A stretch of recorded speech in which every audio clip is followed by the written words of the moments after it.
Ladies and gentlemen, good afternoon. My name is Kate Mosse. I'm a novelist and a playwright and the biographer of CFT, and some of you will have come to these talks before, but it's my enormous pleasure to welcome everybody to the very first pre-show talk of the 2017 season. It does feel a little bit peculiar for me to be welcoming you to the theatre that is run by this man, Daniel Evans.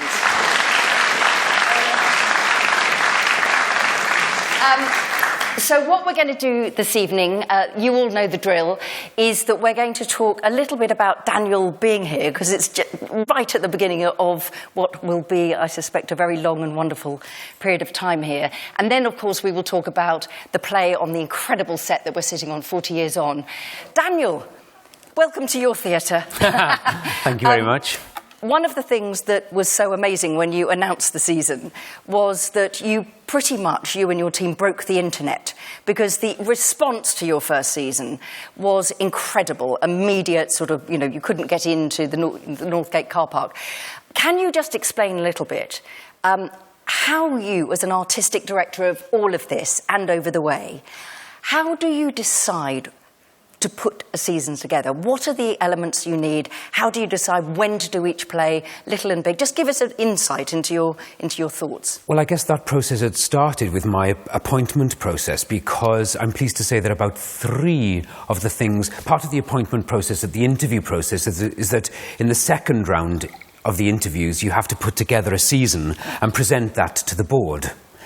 And that's, as you can imagine, a very nerve-wracking process. But I'm pleased to say that three of the things that I mentioned in that season made it into this first season. So I guess I'd already started about thinking what the first season is. And of course, you only get one first season, and it has a particular pressure on it because it's the one and only first season.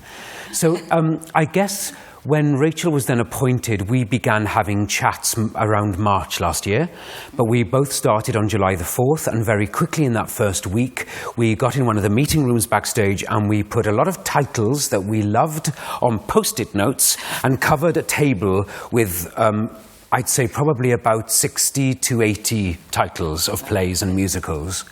And we then slowly, like a game of patience or a game of pairs, we gradually picked them off and replaced them, and you try to balance them out. We'd been aware that at what had gone before, because we wanted to pay our respects to that, because both of us felt like we were standing on the shoulders of the giants, Jonathan and Alan, and we were also starting to talk to the audience about what they wanted to see. This is a big space, 1,300 seats, I don't need to tell you that. So this space demands a certain kind of a play, whereas the Minerva, just over 300 seats, demands a different kind of experience, a much more intimate experience. So I guess it's about trying to match plays with actors, because that's the other element in all of this. This theatre has a great history of putting great actors in great plays. Balancing the season, maybe bringing something that was of a particular passion of mine and Rachel's. There hadn't been a female playwright on the stages for a little while, and so that was important to us. And we were thrilled that we've got three amazing plays by three female writers in our first season.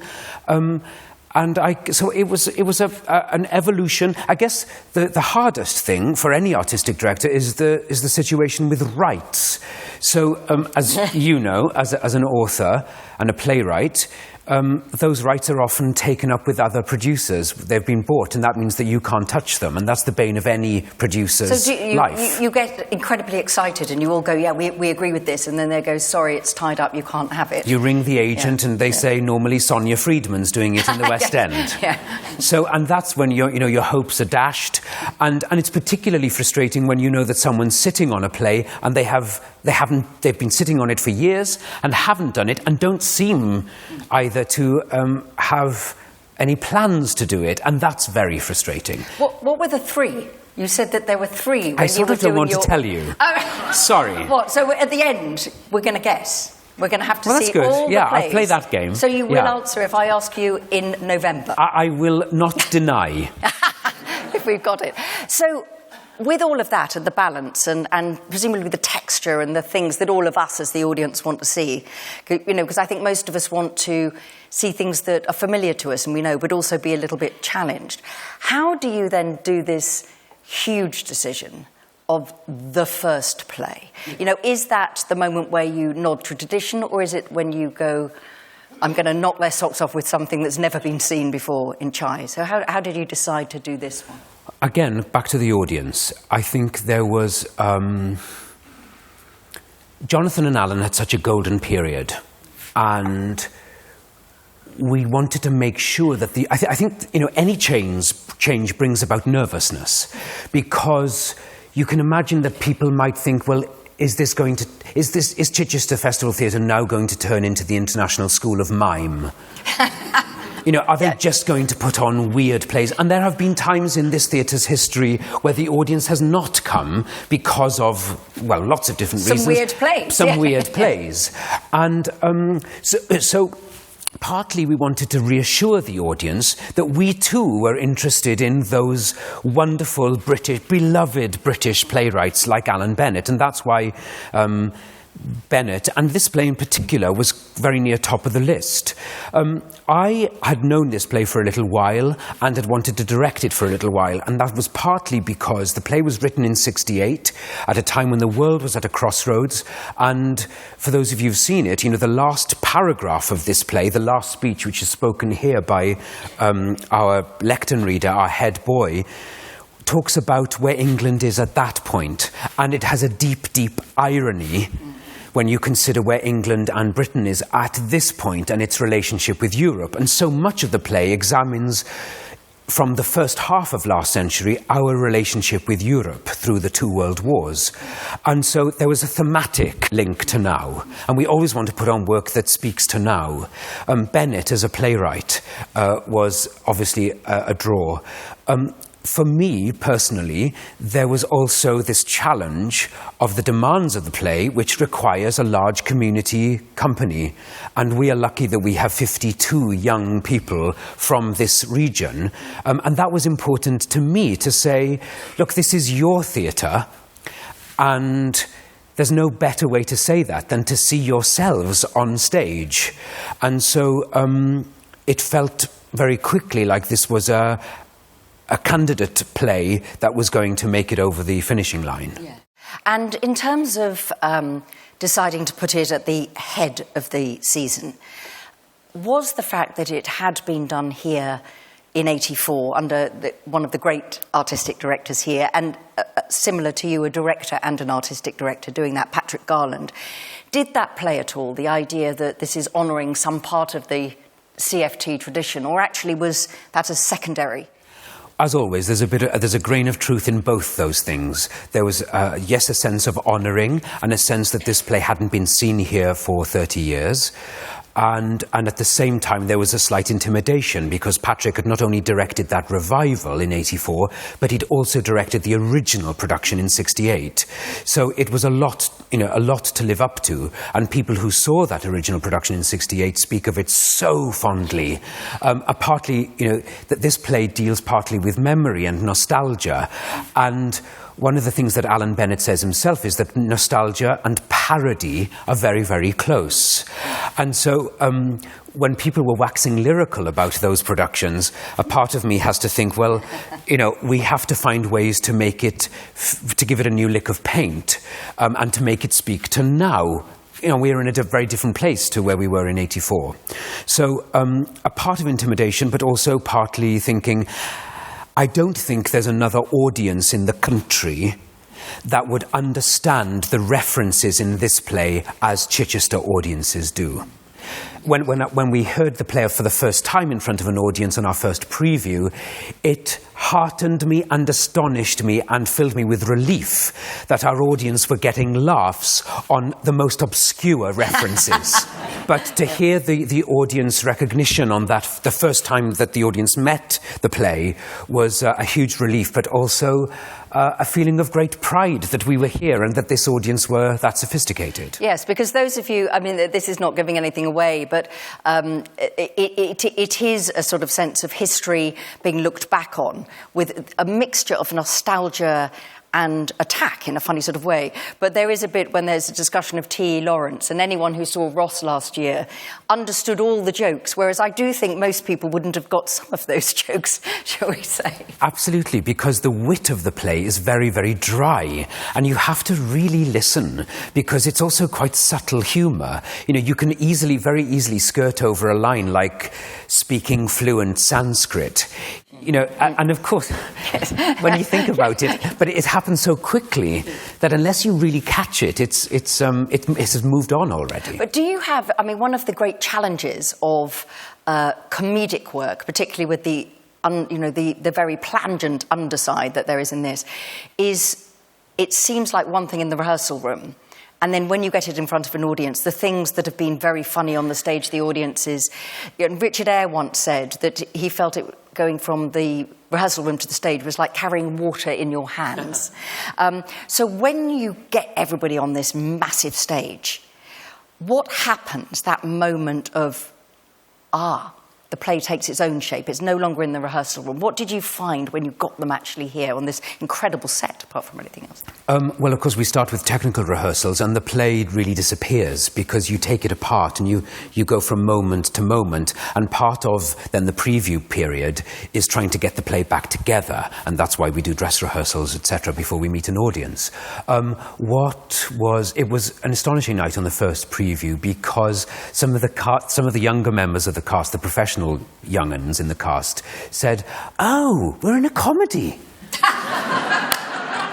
And I loved the fact that we had clearly been so serious in the rehearsal room that they had forgotten that actually this is a comedy. And it always surprises you that there are some laughs that you get in the rehearsal room that clearly the audience don't find funny, because those are often to do with idiosyncrasies that belong to certain actors, and laughs that after a while in the rehearsal room you stop laughing because you've heard them so many times, and the actors tend to think, well, that's not funny anymore, and of course you meet an audience and then they're reminded that of course it's so well written, and then most of the time then, especially with a playwright like Bennett, it's about orchestrating so that, you know, that scene, for those of you who've seen it, Act 1, Scene 2, where Mr. Franklin is setting the stage ready so that the play within the play can begin, it's so busy, that scene, that we really had to make sure that every little entrance and every laugh line had its own space, but not too much space, so that the audiences could come along with us. So lots of surprises, but also reminders that, yes, this is the kind of play that I thought it was on the page. Because you've got three very distinct sort of segments of cast, in a way, haven't you? You've mentioned the 52 wonderful young locals, most of them youth theatre, but other young boys. And I noticed one girl who was hilariously playing boy, I noticed. Yes. But then you have the professional actors who are playing pupils, who are astonishing musicians and singers, and then you have the staff. So when you have a multi-layered play like that, particularly a comedy, do you rehearse all of these people separately and then put them together so that they don't become all blurred into each other? You know, how do you control quite so many people? So we had an odd rehearsal scenario, which I've never done before, which is we rehearsed, the music director and the movement director and I rehearsed with the professional cast Monday to Friday lunchtime in London, and then we'd get on a train, God help us, sometimes arriving late. Really? Yes. Oh, no. and rehearse with the community cast on Friday evenings and all day Saturday. And we did that for 4 weeks.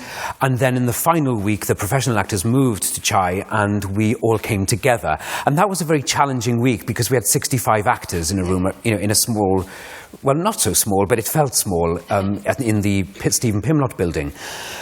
So that was an easy separation to do because it was geographical. However, we did also, you can imagine with the complexities of the music, because there's a cappella singing and everything, every bit of music is played live.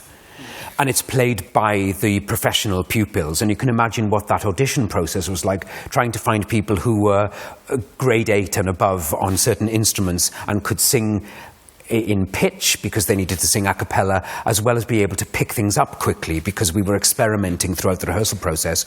We did some rehearsals with them just as a group of pupils, and in order so that they didn't just feel like a rent-a-pupil mob, we made sure that we did a lot of characterization work with them, and asking questions like, okay, who of you, who is the most extrovert, who is the most introvert, who is head boy, who is academically brightest, who is the star actor in the Albion House Dramatic Society. And actually then, once we did that with the professional pupils, we then did that exercise with the 52. And there's a moment where total anarchy breaks loose when the rugby team enter, and we made sure that every single pupil had their own specific way of dancing. For example, right. That was to do with how introverted they were, etc. Yeah. With the, you mentioned that they all play instruments, the professional pupils, as it were. There's some astonishing music, a lot of which is in the text, Alan Bennett's own love of music and all of that written in particular hymns, all of that. But it seemed to me that Tom Brady and obviously you working together, you had brought a lot more in and used it as a way of explaining this is now the leaving day of this old head teacher. This is the new head teacher coming in. They're doing a play within the play that is looking back at 1918 and the Second World War and beyond that. It seems that you use the music to help place all those different scenes in time. So how much new music did Tom Brady put in? Because it's so beautifully done. You'd be surprised. Most of the numbers that appear in the play are actually titles that are mentioned in the play themselves. So we've probably interpolated about 6 new pieces of music in total, which yeah. And you're absolutely right that music we felt would really help locate us, because for those of you who know the play or have seen it, and Alan says this himself, he said he wouldn't have the courage to write something so crazy nowadays, but there are 2 time sequences. Well, in fact, there are 3. There's the present day, which is 1968. Then within the play, there's the Claridge's scenes, which run from 1939 to 45, the Second World War. And then there is also this other time sequence, which is an exploration of the 1900s up until 1939.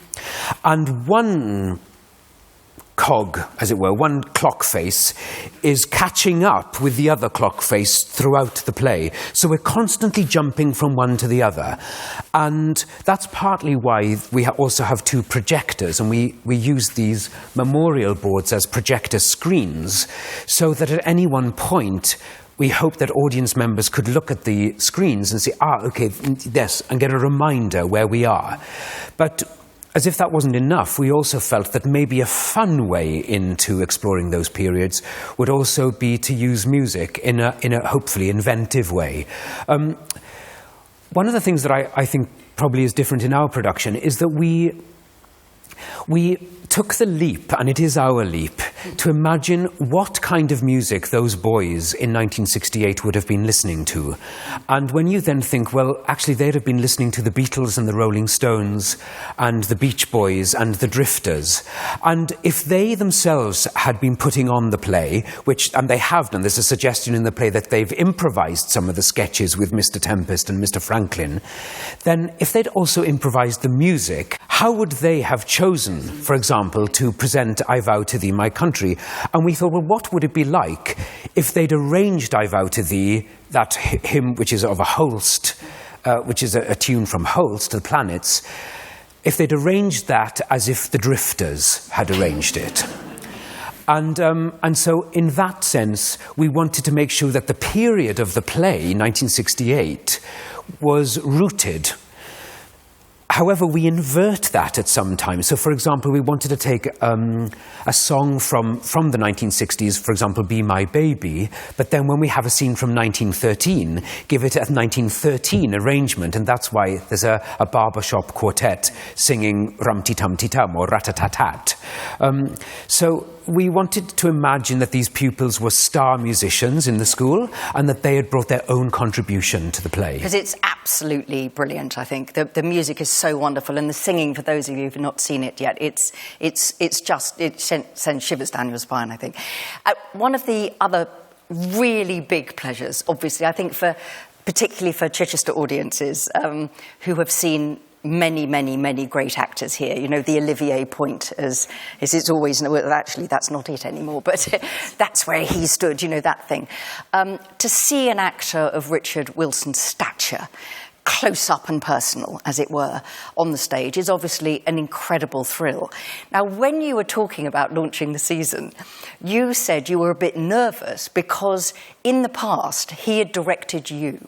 He'd told you what to do when you were the baby actor and he was, you know, and of course we know he was here directing Fract last year, and obviously he directed before. So what was it like telling him what to do? Because we all are putting in our minds the Daniel, I don't believe, you know, we're doing that, which is obviously annoying. But what was it like working with him that way round? It's quite a shift. Well, we've gone on an incredible journey, and for those of you who don't know, Richard had a heart attack last summer and had a particularly bad fall. And so, you know, he's gone on this, had an incredible autumn, which I, you know, visited him countless times throughout the autumn. And we'd been talking about doing this play from before that time. And already I was nervous because he's been my mentor and he's a particular hero of mine. So the thought of then placing myself in the director's chair and directing him, and he's a very particular kind of director. He's my favourite director. And I've never, as an actor, been as relaxed on stage as I have been when I've been in a production directed by Richard, because he has an uncanny way of getting very relaxed, authentic performances from actors. And it's something that I try and do with the actors that I work with. Nowhere near as successfully as Richard does, but you know, I'm half his age and more. You know, I'm a much younger director. You know, Richard has started directing earlier, so it was very intimidating. And Richard is also one of the most generous people that I know, and any actor who works with him will always say that. He's generous with his time and with his advice. And so it was a great privilege for me when we both agreed, you know, sometime in December, that actually, yes, he would come and be part of the production and open the play for us.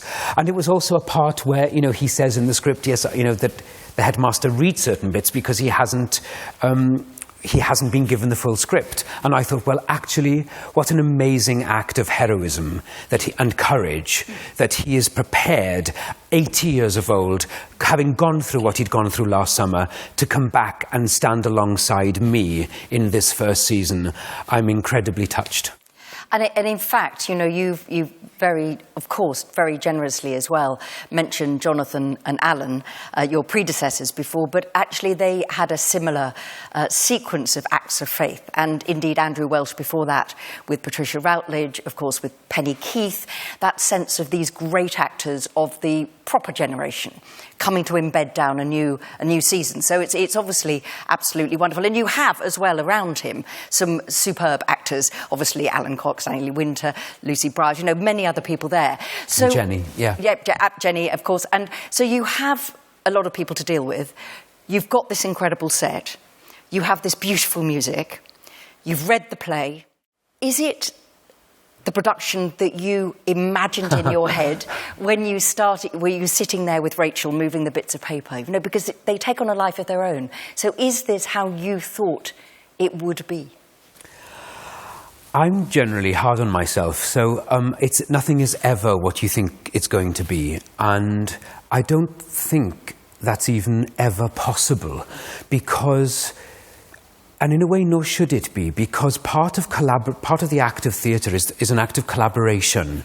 And Les and I, for example, Les Brotherston, the wonderful designer who's now our associate designer here, we were talking about what this set should be. And, you know, it talks about it being an assembly hall. And it actually was an image that I found of a hall in Manchester that had itself been based architecturally on the Albert Hall. And that image for both of us, we both were drawn to it. And actually, if you saw that image now, it's very, very like what you see, which is a magnificent organ in the centre of the stage surrounded by choir stalls. Of course, most assembly halls aren't on a thrust, so we had to, obviously take that into account.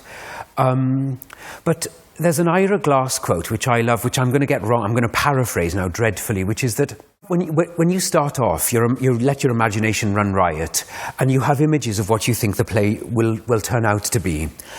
And inevitably, it never really does. But part of the practice of directing is holding on to that initial image you have and trying to get as close as possible to what that is.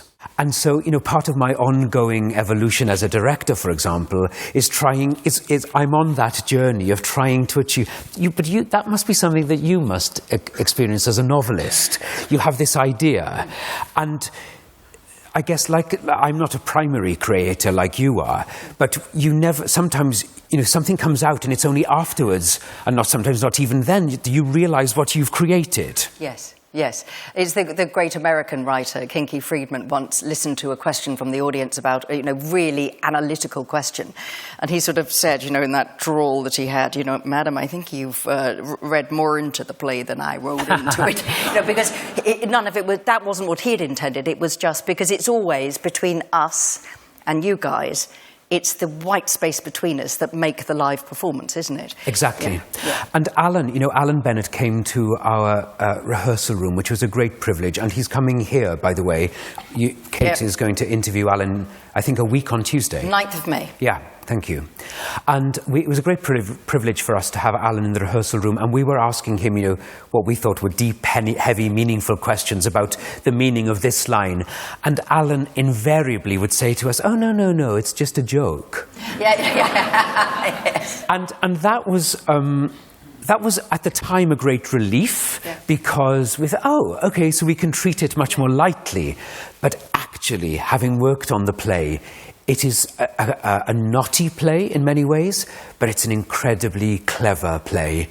And this structure that I've talked about with the two timelines, it can seem random, but don't you believe it?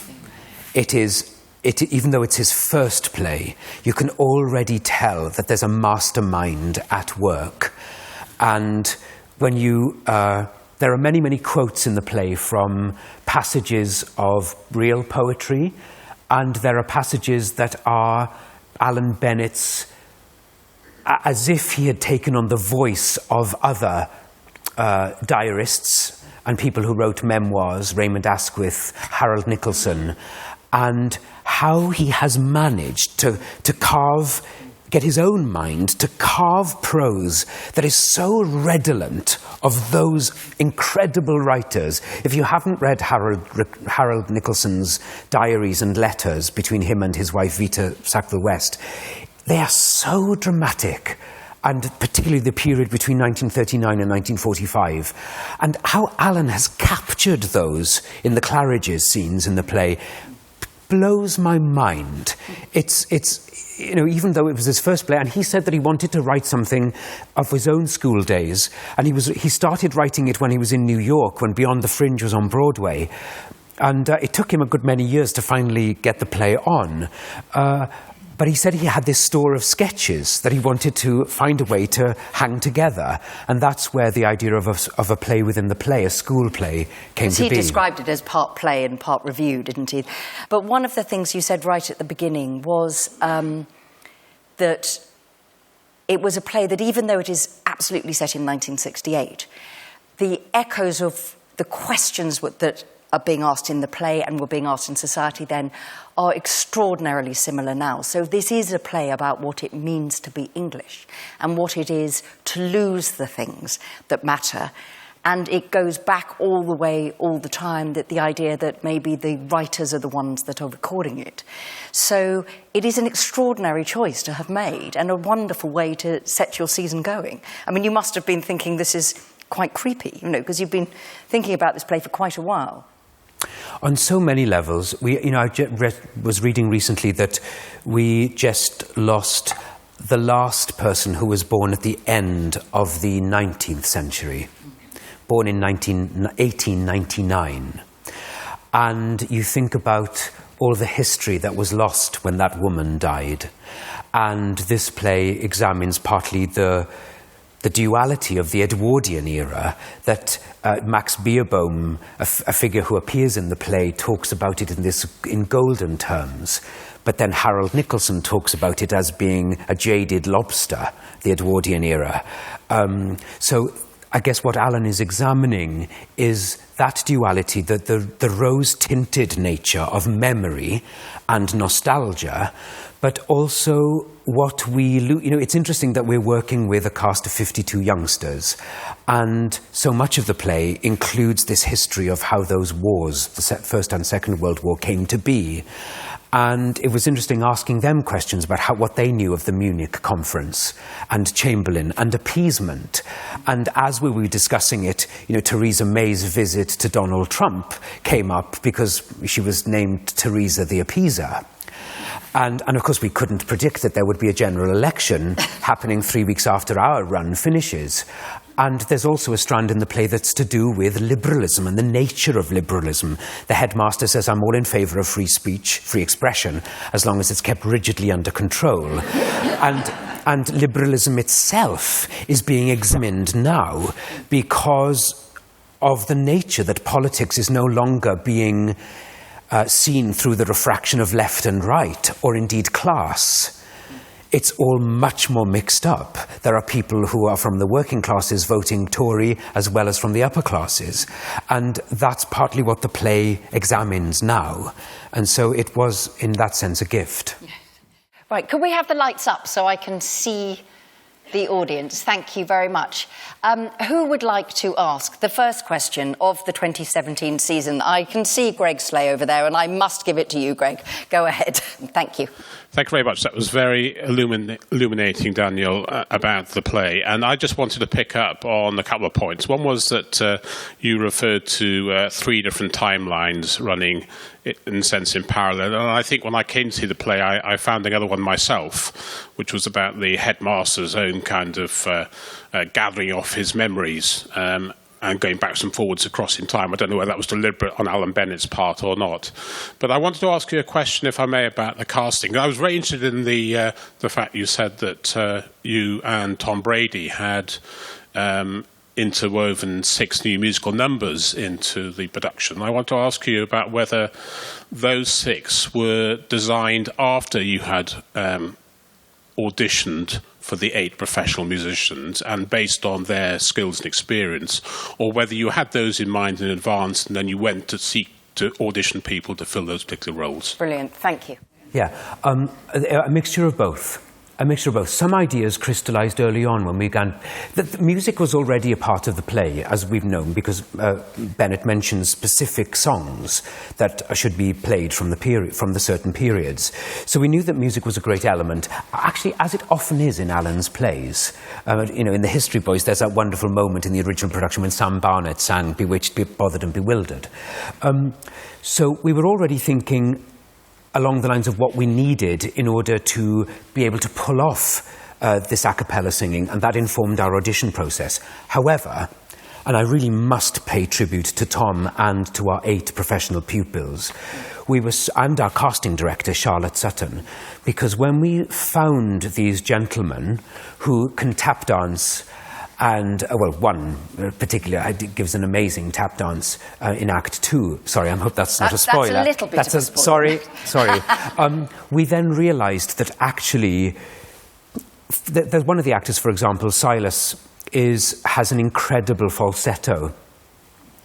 So that when, for example, we wanted to approach having an a cappella version of Barber's Adagio for strings, it was astounding to us that Silas could hit pitch out of nowhere. And they do have pitch forks secreted on them that they're able to hear secretly, and some pitch pipes backstage. So they get some help, but to be able to pitch that, and then for the other 7 to be able to come in on their harmonies immaculately was just a real thrill for us.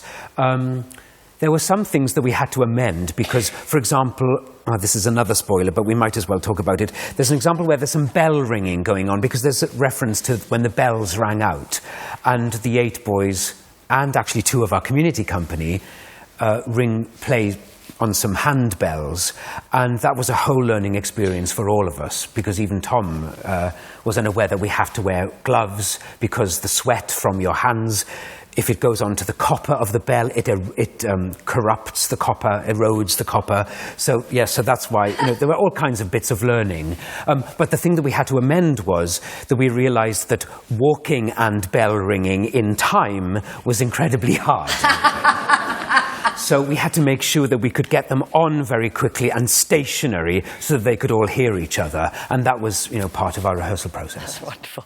Another question. Yes, go ahead. Given the range of age between all these 52 boys, I'm fascinated to know how many and whether there was any slant on the age groups as to how much they could really understand what so many of us feel the nostalgia, really feel it. And can they pick that up? Can they understand it? How hard was that? It's a lovely question. It's a lovely question, yes, because it's also something where age is germane here, isn't it? Because when you're young, time is a totally different conception. Time moves very, very slowly. And as you get older, time seems to slow down. Seems to speed up. And time is such a strange thing anyway, because, I'm 43, and there are times when I can't believe that I'm 43, and I feel like I'm 23. And yet, I know that I have these years of experience. So, and that's something that you just can't impart to some young people, because you can't know what that means. So trying to explain to them what some of the meanings of the play were challenging because, and in a way we couldn't. And part of the deliciousness of the play is that we have this large group of young people who are at the beginning of their life looking backwards at a time before they were born. And that in itself brings its own richness. And not to put a finer point on it, you weren't actually born in 1968 either. The rest of us were. And so I had a whole load of research to do.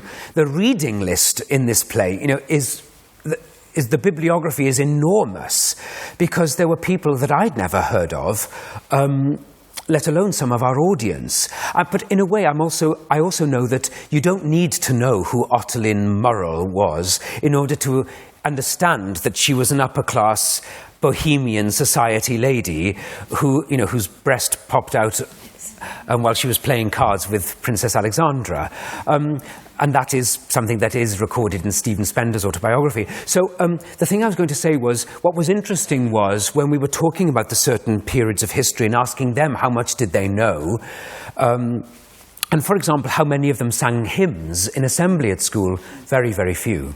And as someone who went to a Welsh comprehensive school, a state school, we sang 2 hymns every morning, and I am so grateful that we did, because it was where I think I developed a love of music and lyrics and great tunes, because those hymns are incredible tunes. And I'm not very partial to the modern hymns that they sing now in schools and churches. And that, of course, makes me feel older, like an old fogey. But some of them don't sing at all in schools. And I thought, what a shame that is. So actually, we feel so proud that we have this large group of people and that we've taught them these old songs like Little Sir Echo and Hey Little Hen that they had no conception of. And that is a very good place to bring it to a close, because I've been told we do have to get off stage absolutely promptly, because in about 1 minute, 52 young people are going to burst through that door to have their warm-up before the other actors do.